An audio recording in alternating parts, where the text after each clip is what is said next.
that's what y'all want. I mean, I think that it's okay to acknowledge and be aware of what you feel. Facts. Right? But I do believe that feelings are temporary. I really do believe that. And I do believe that when we stop and pause, right?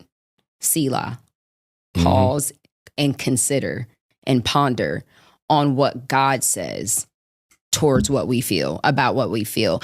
That's what I mean by that. I'm not ignoring, and nor do I, I'm not recommending that anybody ignore what they feel, but take what you feel, take inventory, and now compare that to what the word of God says about it, and stop making it so much about me, me, me. Will I ever get married? Will I ever do this? Well, what is the will of God for your life? And that's what we need to be asking for. God, what is your will for my life? Because a lot of times we find ourselves in pain and in situations that if we would have considered God in the first place, we probably wouldn't be in these situations. So instead of focusing the attention back on you, focus the attention on the Lord. God, I feel this pain. Now, what do you want me to do with it? Because the Bible says, cast your cares on him, for he cares for us. Teach. So here, Lord, here is my pain. Here is my anger. Here is my resentment. Here is my vengeance that I want to give to someone. Here is my offense. Here is my unforgiveness. Help me. Like, we need help from the Lord. You know what I'm saying? Like, we can't do it on our own. And so I think that's what I mean by my attention is more on him than focusing on how I feel. You know what I mean? I asked you a question and I love the response. And I don't know if you're going to get the same response when I did.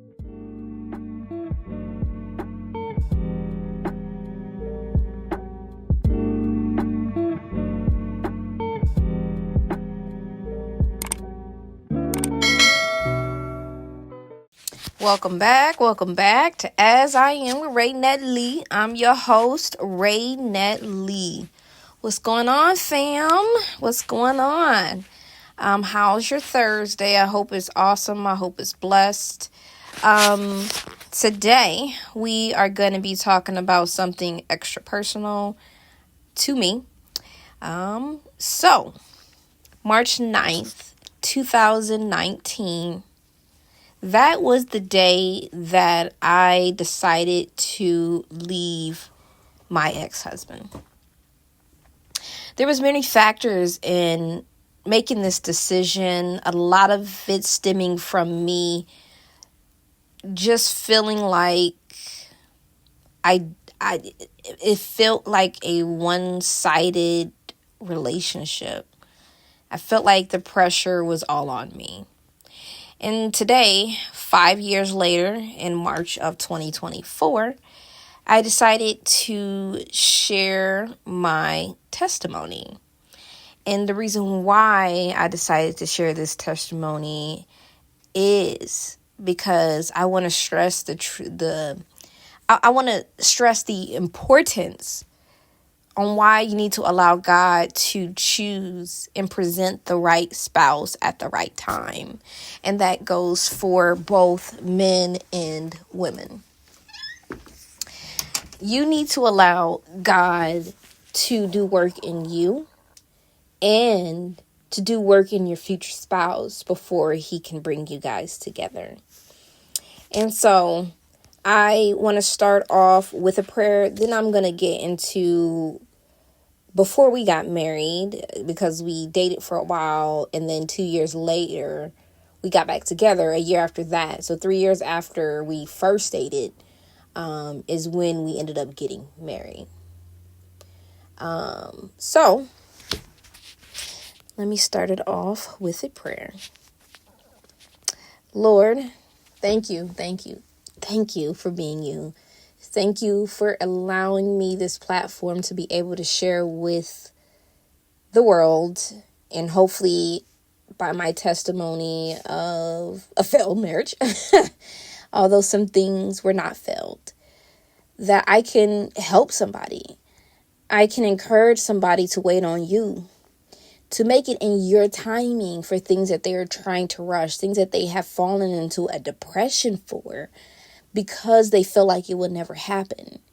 Or just encourage them, even if it's not even like they're ministry, because sometimes we feel like we need something because this is the way that it should go, that they can find peace with it.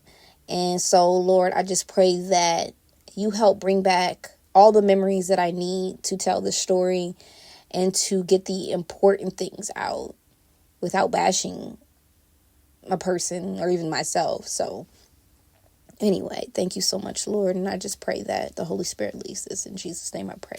Amen. Okay, so this may be like 2 parts, just so you guys know. So fair warning to that, it's going to be quite long. So I want to start with talking about things that I lacked going into this marriage. When me and my ex first even got together, I was very irresponsible with my body and with just my sexual partners. And I just want to put in here that I wasn't at this point around this time. I actually wasn't super promiscuous, but I sure as heck was not innocent. And I was leading with lust, trying to find love. So my intent was love, but it was almost like I was trying to make a man my idol.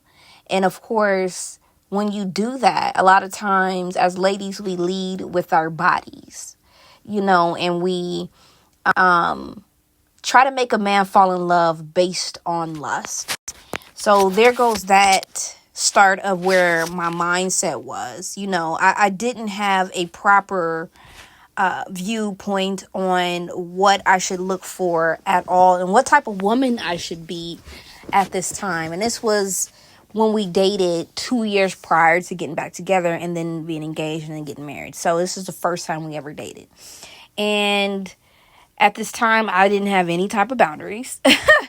I didn't have any type of view on what type of man I should even go for. Basically, if he wanted me and he showed semi-respect, and sometimes not even then, I was cool with being with him. If you watch this season of Love is Blind, season 6, I would say I was more like 80. And that's why her relationship with Clay really triggered me, because I wanted her to really see that he was not, like he said, I was not going to give you 100. And she's saying, I could follow you. And that was me. A little bit was enough. And I expected, because I gave my all. I gave every piece of me, pieces of me that shouldn't even be given to a man. They should be given to God. I gave that to almost everybody that I tried to love, almost, and including my body, and another thing I want to mention is how I'm really, really adamant on how gross everybody is so loosely with their body, when there's STDs, sexually transmitted diseases, and sexually transmitted demons. I was not wise in that, and it's gonna come back up later. So I lacked a lot of self-confidence. I lacked boundaries.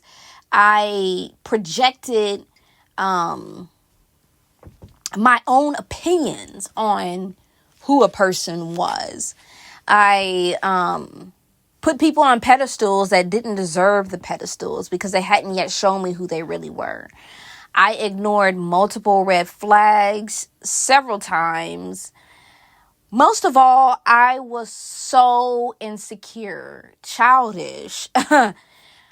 I took a lot of things personal, and like this before I even met my ex at the time, my ex-husband at the time, when I had dated someone else. Like, I was just so insecure with that person, and I did so many embarrassing things, and I felt so low. And the person that I was with the longest before that, because I also used to jump from partner to partner, and most of relationships when I jumped from partner to partner were only 2 months, 3 months, 6 months. You know what I mean? Like, they weren't long relationships. And I would already be sleeping with these people. And a lot of it is kind of embarrassing, to be honest with you guys. Like, it's embarrassing to me because now that I realize how precious my body is, a lot of these people should not have gotten to experience me on that level. And yes, I think highly of my body because it was given to me by the Most High. And I wish then I did, but I mean, what can you do now?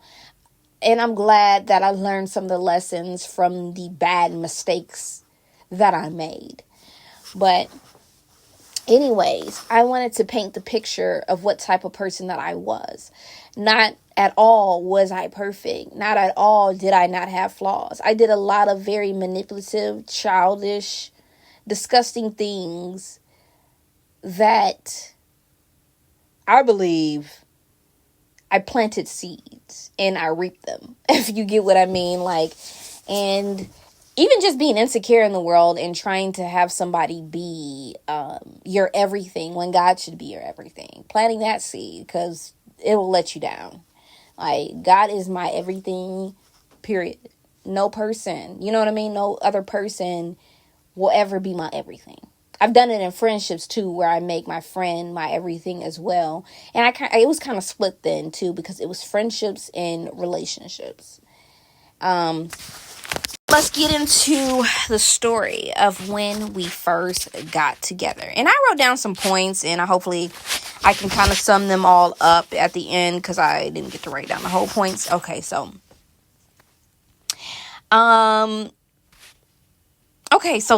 let's start off with this. Okay. It's not funny. It's kind of... Okay, so about 2 years before I met him, I had a cousin, right? And me and him started kind of hanging out, right? And my cousin found out somehow. Don't know how, but I just know that she found out we were hanging out. And so because we all work together. She comes to me and confronts me and tells me that her and him had a thing. Now, they didn't date or anything like that. However, they had a situationship. And she was basically warning me that he's a user. And when I tell you I wish I would have listened, I wish I would have listened. She tells me, no, he's a user, blah, blah, blah, you know. And at this point, I had already been talking to him. I already started to have feelings for him. So, I talked to him about it. And he started telling me, I don't know what he told me. Either way it goes, I decided to keep talking to him. And this was prior to us dating. Hindsight being 2020, because it was my cousin, even if they weren't really dating, I still shouldn't have talked to him. I should have just stopped. Couldn't tell you if we were intimate or not yet. But this was when I was 21, I think, maybe 22. But I think maybe 21 or just turning 22.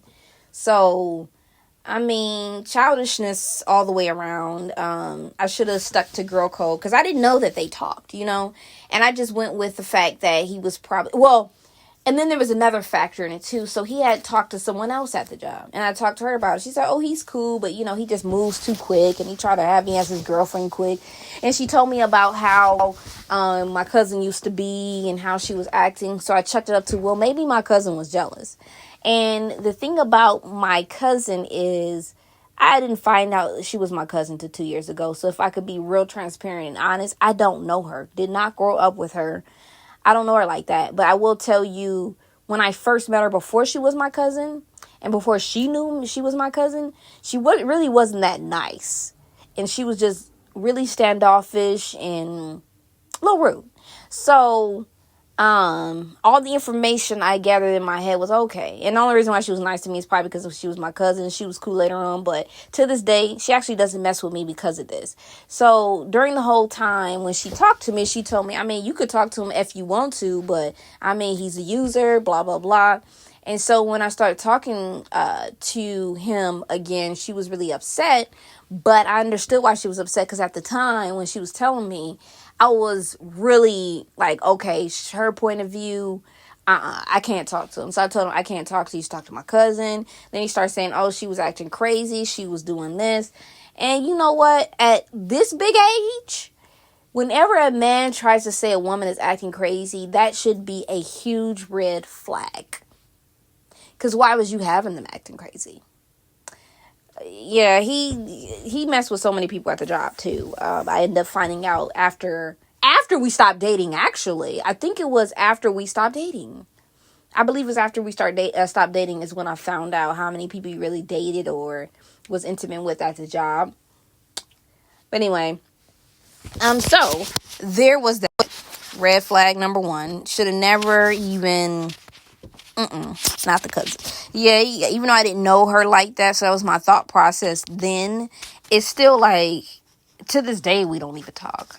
And I definitely would have chose my family ship over that. Whether we be best friends or not, I would have still chosen my family ship over that, like, for sure. But, and then, later on, I found out, actually way later on, that when we started dating, they were intimate 1 month before we started talking. And I was like, why in the heck didn't she include that information? If she had included, because the way she was talking is like they talk way back. I'm like, bro, what the heck? You could have, but I don't know, man. Because I was working at the job already for 2 years. So I'm thinking maybe they were messing around 2 years prior, because we all worked around the same time. And nah, like, or a year prior. No, it was the same year. I'm like, gosh, she should have told me, like, or I should have asked her, but because it would have definitely made it different for me, because she said I could still talk to him if I wanted to, but she just wanted to let me know this. And yeah, it would have made stuff differently. Maybe not though, because I was like I was kind of silly back then. So, then we became intimate. And when we became intimate, after a while, I had started feeling a level of conviction about having sex outside of marriage. So I had told him I wanted to break up and try abstinence. And so he was kind of thrown back, confused, and he said he wanted to stay together and he'd do the journey with me. And me knowing the kind of man that I've heard that he was, I knew that was probably not gonna be it. And so he kept pursuing me and trying to get me to be with him. I mean, he was with me a lot, like weekdays, weekends, and acting like that he wanted to like be with me. And we basically kind of got back together. But then within like 2 weeks,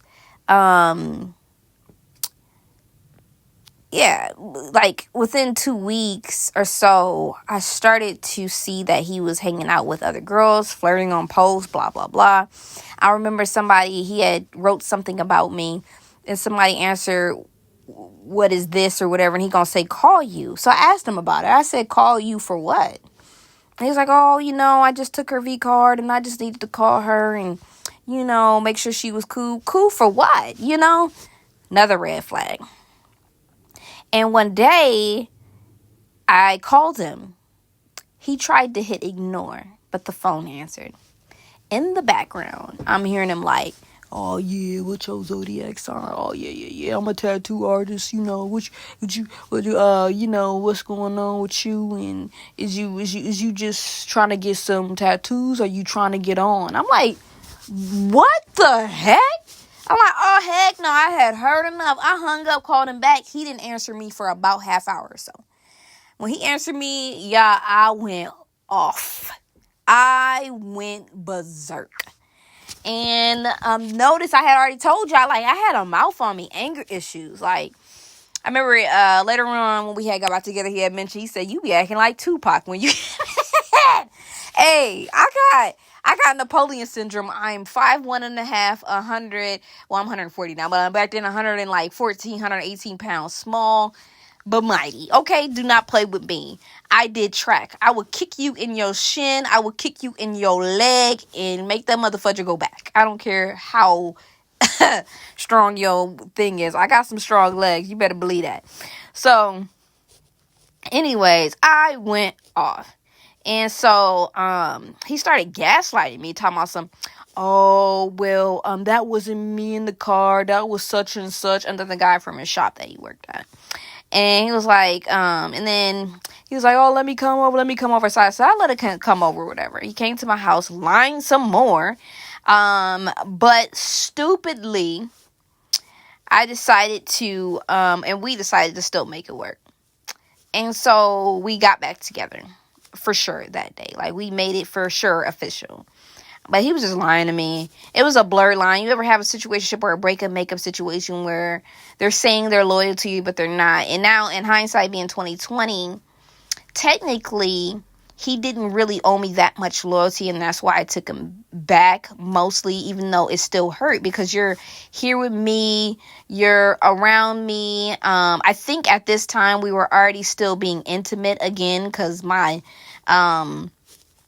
me being, abstinent journey didn't even last that long, maybe 2 weeks. That's why I should have just stayed broken up, because, yeah, I had tried a lot, but I really lacked self-control in that area.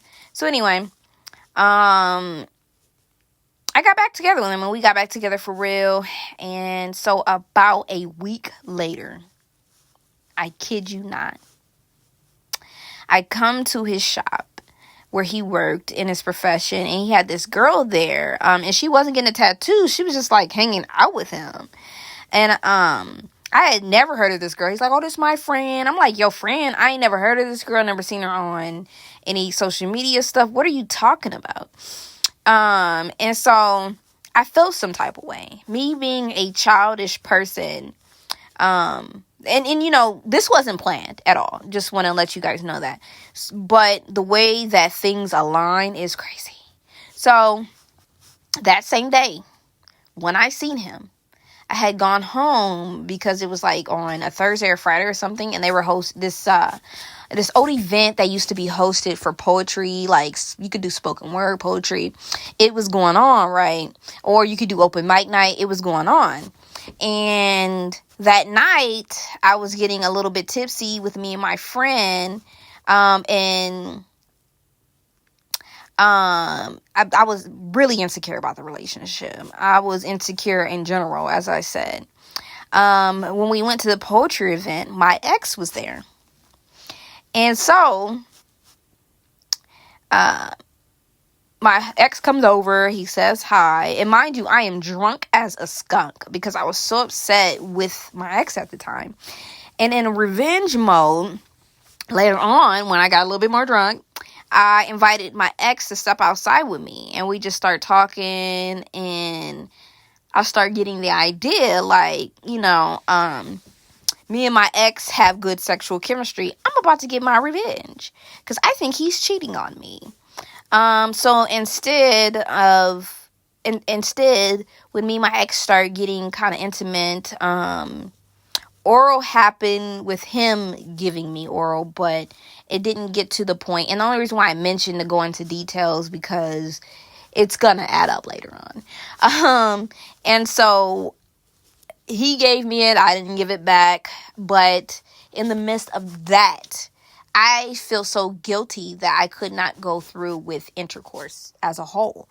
So I left and fled because now I feel guilty because I'm like, Teresa, you don't even really have the evidence. Although there is technically evidence of me hearing him flirting with someone else.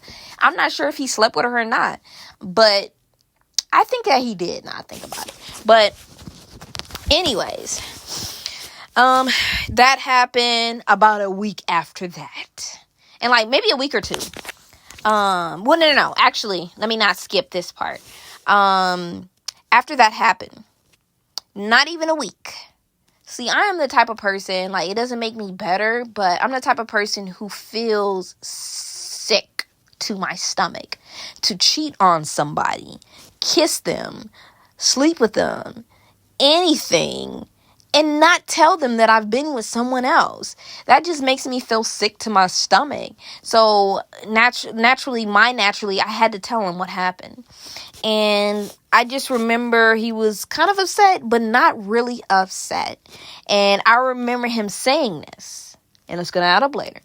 He was like, it's okay, you know, we both messed up. And I was like, we both? He said, I said that on accident. I meant that, like, you messed up, but it's good we mess up sometimes. And so when I had told my best friend at the time, she was like, girl, no, that sounds hecka suspicious. How in the heck did he just forgive you like that? She said, no, that don't sound right. That don't sound right. Like, that sounds suspicious. So she was giving a hint like, girl, I think he cheating. And I was like, I don't know, you know. I knew he was flirting, so he was emotionally cheating for sure. But I didn't know if he had slept with someone else. About a week or two after that, and I think it was only a week after that, man, he texts me. This is my ex that I ended up marrying later on. He texts me, and he's like, yo, are you sure that your previous ex was clean? I said, what do you mean? I just got done going to the clinic and they said I had something or I'm burning. I said, what? I'm telling you, when my heart stopped. My heart stopped, dropped to my stomach. I had, you know, like, you always think it can't happen to me. And no, we were not using protection every time. So you always think, oh, it won't happen to me. It won't happen to me.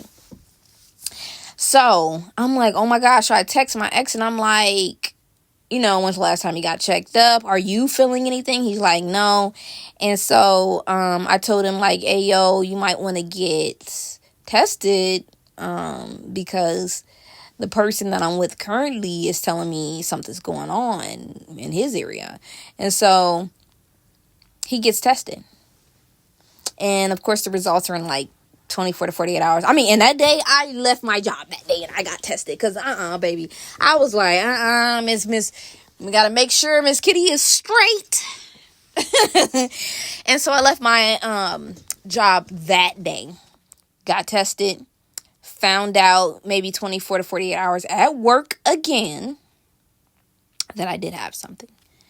Thank you, Jesus, still to this day that it was curable and I wasn't completely damaged for the rest of my life. But it was curable. We were straight. And then my previous exes before the current, you know, my current ex-husband at the time had got tested. And he said, I'm negative. Just a little context. Most of the time, unless it's like herpes or something, a lot of STDs don't really show up in the mouth. Sometimes they do, but it's actually quite a rarity. And also, I might not have even been detectable at all at the time this happened with my ex, because I think my the boyfriend at the time, had just recently did it. Probably around the same time that what happened with my previous ex happened. But he was lying about it. Because, I mean, he could have easily... But anyway. And so I knew that he had given it to me. So he started trying to gaslight me again, saying, oh, no. Tell him to send the results. I know he lying. He sends me the results. And at this time, when my previous ex had to send me the results, he's mad at me. He's like, the F? What you believe that motherfucker over me? And I mean, it's rightfully so, because me and the previous ex actually had way more history than him. And as far as I know, my previous ex had never lied to me. But the current ex-husband at the time obviously was a liar. And keep in mind, y'all, my self-esteem was in the toilet. The toilet. I didn't think I was beautiful. I didn't think any of these things. So I'm just going to explain it to you I didn't think I deserved much of anything. And I don't know where it comes from, but, you know, I had suicidal thoughts back then, all these things. I was all over the place. Yeah, so the more I talk about it, the more you're going to be like, why in the heck did you marry this guy? Okay, and this is 2 years prior to us even getting engaged. Girl, it's crazy. No, yeah, about that. So I think at the time when me and my current ex had dated, it was 2012 to 2013. And I'm not my current ex. My ex-husband dated, it was 2012 to 2013. And so, my previous ex showed me his results. It was negative. And so I started going off. You dirty Dion. Like, I'm going off. I'm giving the smoke. I'm Tupac. Shoot him up. And so he started going off on me. I said, no the hell. No the heck he don't. Sorry, y'all. I said, no the heck he is not going off on me when he did me dirty. And so that makes me like kind of step back. And he started calling me bees. He started telling me he gonna come to my house and beat my butt. All this other stuff.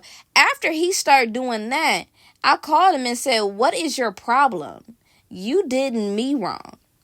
I know, but you started getting disrespectful. I said, yeah, because what you did was wrong and you're blaming, and after that, I just hung up on him pretty much after. I don't remember what the heck I said. All I know is I said, do not come to my house.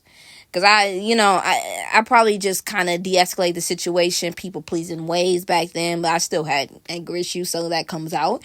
And from there, he proceeds to try to get back with me through friends, like mutual friends, talking about, oh, I miss her, da, da, da, da.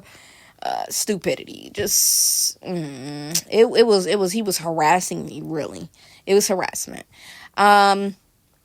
And then after a while, I remember seeing his brother in public and stuff, and he was, like, acting weird, like I did something to his brother. I'm like, your brother did me wrong.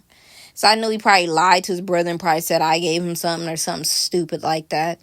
So anyway, from then on, when I had seen him and his brother in public, they'd act like as though I did something wrong to him. Weird situation.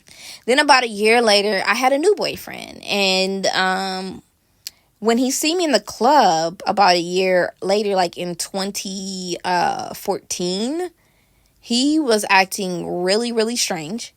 He acted really jealous of my new boyfriend. I guess I was looking good that day. I don't know. It must have been because the way he was acting. You see me for like a year straight and you acted like you ain't never seen me, which I loved. Like, when I don't mess with somebody, please act like I don't exist, because I'm going to act like you don't really exist like that. Now I'm changing a little bit, you know what I mean? But I'm just saying. And so, he just was acting really strange. Somehow, I think he added me back on Facebook later on. I mean, no, he added me on Facebook and I just added him. Shouldn't have done that. And that was around the same year, 2014. And he was even trying to fight my ex at the club, by the way. And that just was a turn off to me.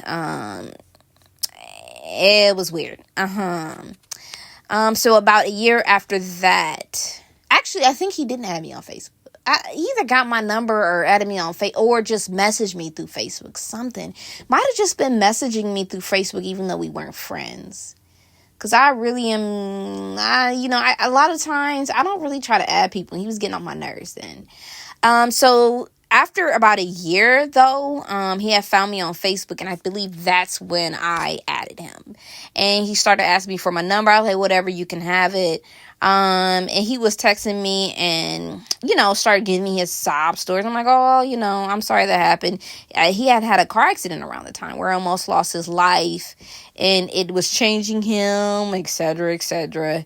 And then about a couple months after that, I started having this thought that I needed to do something with my life. So I started writing down all the things that I'm good at and what did I want to learn. And one of them was breakdancing. And so my ex was a breakdancer. So I asked him to teach me.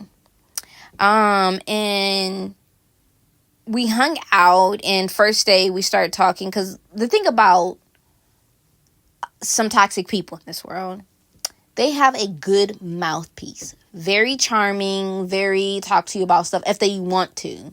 So it's like two sides to these people. If they want something from you, they can be very kind and welcoming. But if they find you to be not worth their time. They can be very cold, or if they have this idea that you are like they're better than you, they would treat you completely different, you know. So I was pulled back into his trap of a relationship after hanging out like a 1 day to a week, y'all. Just ridiculous. At that time, I do want to give context to what I believe made me even more vulnerable. As I already stated, self-esteem in the toilet. Secondly, I was single for a while, probably about a year or two around this time. Yeah, because the person that I dated in 2014, that literally only lasted 3 months. So by this time, I was probably single for a year and 2 months, right? And I tried to date people, but they really didn't want to date me. They just wanted to sleep with me, pretty much. And I just was feeling unworthy of anything. I had a couple friends accuse me of some weird activity of flirting with their men, wanting their men. And in context, they all hang out together. So you put that in there. Like, it's just weird. And then when you talk about, what these friends don't understand too is when you talk about somebody with your men start getting ideas. Like, and that's why you got to be careful with even saying, oh, my friend is loose, my friend is this, because they'll try to try that friend. And then they'll lie to you. You know what I mean? And it's just weird. People, I don't understand some people's thought process. But anyway, I started to date him again. And this is in 2015. And within a month, he started talking about marriage and how he had told someone that, you know, if he ever got a chance with me again, because he said I was the one that got away, he would marry me. Also, prior to me asking him to teach him how to break dance, and he had and I had added him on me asking him to teach me how to break dance. When he had added me on Facebook, got my number and everything, he had told me how this what is it called? A psychic told him that I was supposed to be his wife in some weird way. And I was like, oh, okay. And at the time, I'm like, yeah, no. But then I allowed myself to get back into the relationship trap with him. Because it's one of the only people that I seem to even have built a friendship with at any level. But, you know, when I really deep dive into friendship, I really didn't pick friends good either. So, of course, he would be a friend. But anyway. So he had told me, a psychic had told me he was going to marry him. So as soon as he got back with me, he kept saying, oh, I told someone that if I ever got a chance again, I would marry you. And so about a month later, he comes up to me and he asked me to marry him by giving me a marriage license, saying we can sign it and get married at the court. Very unromantic. And if you did, listen to Risa Teesa's Why the F Did I Get Married, I could relate with her. It's like, girl, like, I just accepted anything. And later on, me even just accepting it in that way. And for me, it doesn't matter how expensive the ring is, really, but the effort that you put into it and the proposal matters to me now.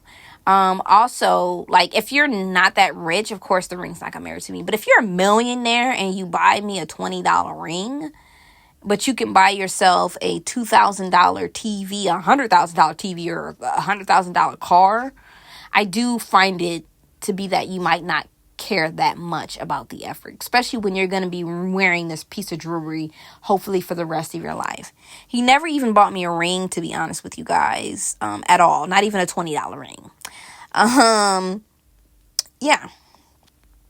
So, after that, I had told him that I actually would rather have a wedding. And he was moving a month after this. It's one of the reasons why I decided to give him another chance, actually, because I felt like he was going to move and it would be fine. And I would play long distance girlfriend and then fade into oblivion. because I knew I did not want to be in a long distance relationship. But I could be in one if there's plans on me moving there for marriage. That's the only time that I really would have being in a long distance relationship, like what I would want to do.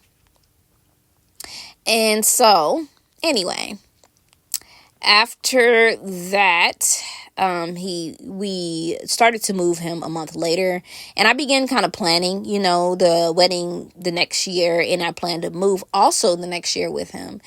So when we have moved, and also at this time, I want to also put in there that our relationship was 50-50 at this time. He didn't really have a job or anything because he said he was already moving, so he was planning on getting a job then. He was talking about, I got jobs lined up, blase, blase. So we split everything then. And then when we moved him, this is when everything becomes more unsplit a month later. And I'm the kind of person who didn't expect much from people. Just loving kindness, really. And of course that changes a little bit now. It's not like I'm a gold digger or anything. I need somebody to do this, and the third, but I need somebody to pull their weight heavy. And yeah. And be in agreement with what we have going on. You know what I mean? I need to be in agreement with what's going on, whether we're doing 50-50 in everything, housework, this and that. But anyway, he basically didn't. We basically split everything from the beginning. Movies, this, that. When he moved, he got money from his pops, and I ended up having to pay for his gas there. And all I was thinking, if I didn't come, how was you going to get down here? Because we didn't take a plane or anything. We drove all the way down there. He moved to when he moved to a different state.